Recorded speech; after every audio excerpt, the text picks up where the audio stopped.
Semua, jadi kenalin aku Ana. Jadi di sini aku akan mereview terkait dengan tahapan berduka. Jadi untuk tahapan berduka itu ada 5 tahap atau sering disebut dengan 5 stages of grieving. Jadi untuk yang pertama itu denial. Jadi denial itu artinya adalah keluarga atau orang yang ditinggalkan merasa belum percaya atau peristiwa kehilangan yang dialami. Biasanya itu ditandai dengan ini nggak mungkin terjadi atau nggak mungkin, pasti bohong kan. Biasanya pada fase ini orang itu tidak bisa didekati, jadi biarkan dulu, temani dan amati agar tidak melakukan hal-hal yang nekat. Kemudian tahap yang kedua itu adalah anger atau marah. Jadi anger atau marah dan melepaskan emosi ini mereka akan bereaksi lebih agresif. Hal ini itu merupakan hal yang wajar, tetap jaga dan amati dia, temani, jangan diganggu, biarkan dia mengungkapkan emosinya. Kemudian, apabila kita mengganggu dia pada tahapan ini, justru akan membuat kepercayaan dia ke kita itu menjadi menurun. Kemudian, tahap yang selanjutnya itu adalah tahap bergaining atau tahapan tawar-menawar. Jadi, tahapan tawar-menawar di sini bukan seperti tawar-menawar di pasar ya. Jadi, tahapan tawar-menawar yang biasanya terjadi itu ketika seseorang selesai melampiaskan emosi. Jadi, biasanya dia akan berkata, andai aja aku bisa datang lebih awal. Atau andai saja aku menuruti omongan dia, pasti ini tidak akan terjadi. Disinilah kita aktif mendengarkan dia, beri dia physical touch seperti mengelus punggungnya atau dengan cara memeluk.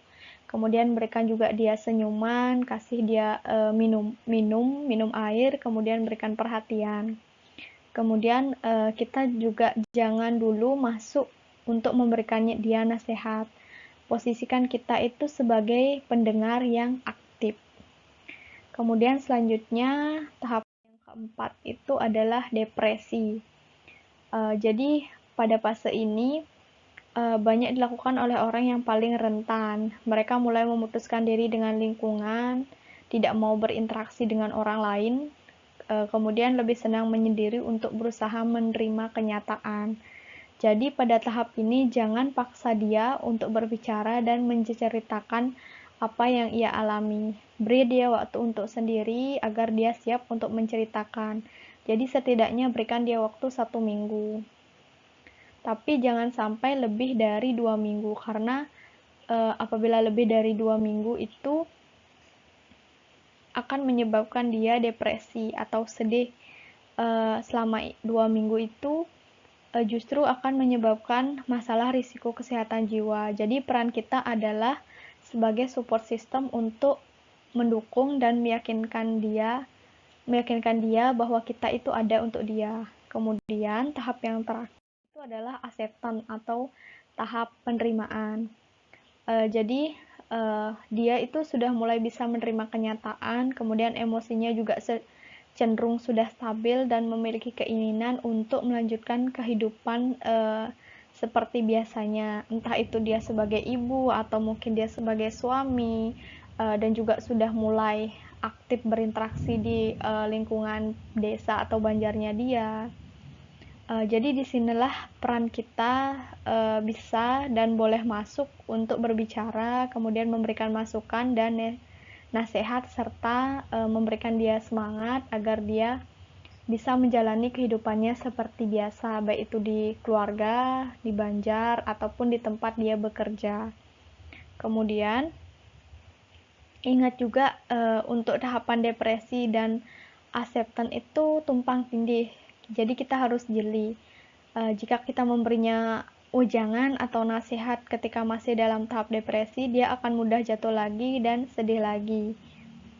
Kemudian satu lagi hal yang perlu kita ingat adalah setiap individu itu unik.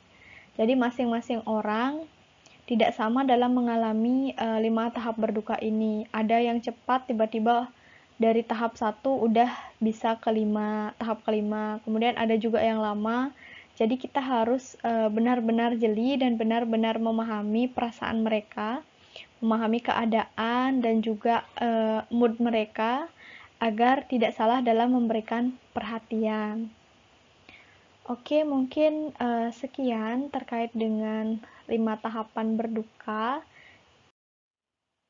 Kemudian apabila nanti ada hal yang ingin ditanyakan, mungkin bisa lewat di komentar atau mungkin bisa chat saya secara personal.